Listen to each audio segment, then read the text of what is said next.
Hey, welcome back to the Happy Trekkers. My name is Mike, and we are today talking to Ben Bradshaw. He's a friend of mine from Chicago, but now lives in Munich.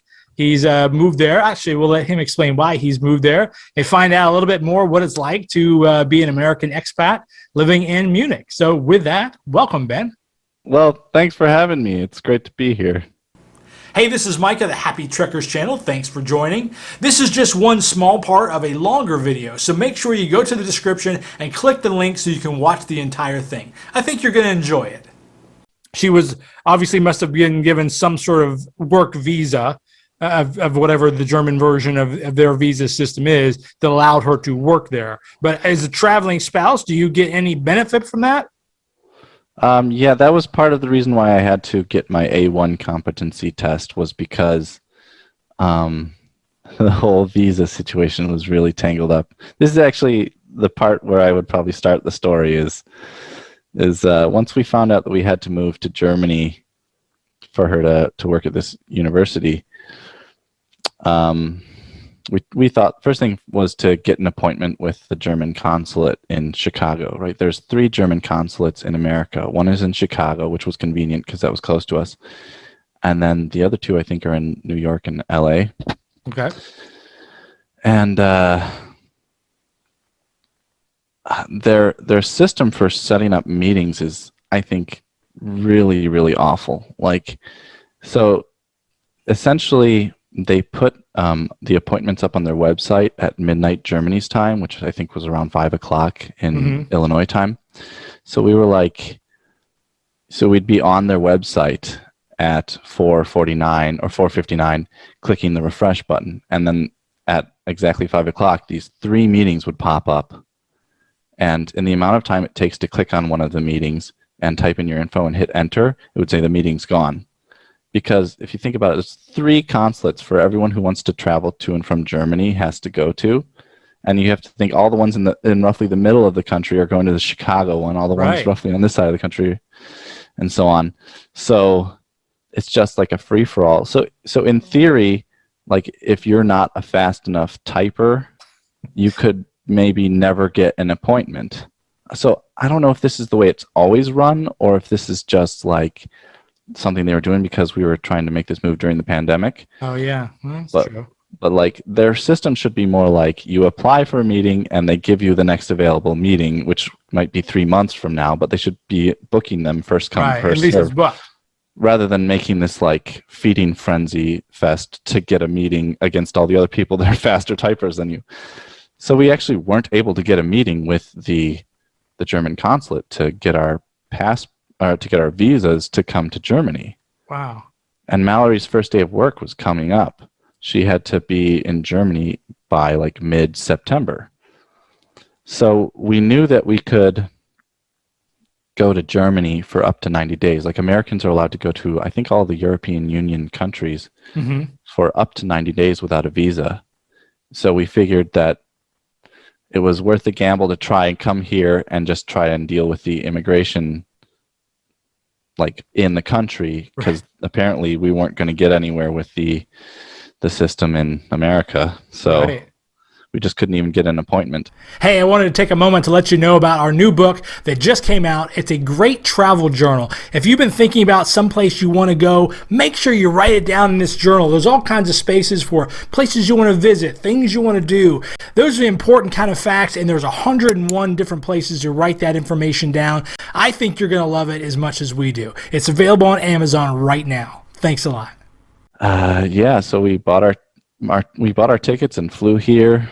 Applied for, so if you're applying to move to a country and you're still in your own country or outside of the country you want to move to, you would usually apply for a visa to go there.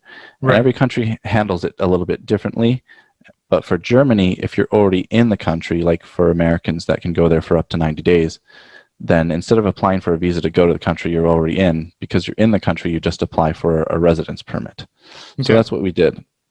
And the whole process is really difficult and confusing, especially because like the forms have to be in German, so you have to sit there with like your phone using Google Translate, looking at it through the camera. If you talk to Germans or other expats that have moved to Germany, I think they have, I don't remember the exact phrase for it, but they have some sort of phrase that means something like the vicious cycle of bureaucracy or paperwork or something like that. And Yeah. that's exactly what we ran into. There were a lot of situations here when we first came here where we needed some piece of paperwork to get some other piece of paperwork, but this piece of paperwork was needed for the first one. Like, you can't get a bank account until you either have to be a citizen or you have to be able to demonstrate that you're living there legally with a visa or a residence permit. So by skipping getting a visa because we needed to be here for her first day, we couldn't demonstrate that we were there legally. So we couldn't get a bank account. So that meant that we were going to have a harder time trying to get like an apartment. Right. Oh man. And in order to get your residence permit, you have to register your address. So we had to like register our address at the hotel we were staying in while looking for apartments. We had to like get the people at the front desk to like get their manager to print and sign a piece of paperwork that said like this is where they're living. And so we finally got all the paperwork we needed to apply for our residence permit. Oh, by the way, because we didn't have a residence permit or a visa, she couldn't actually start on her first day. Oh. So we were just living in a hotel room, burning money. Right. And did I mention, by the way, that we have 3 cats? Oh, yeah. I remember you told me that it costs like a fortune just to get the cats there. Yeah, that's something else that's worth talking about. But so the 3 cats showed up the day after we did.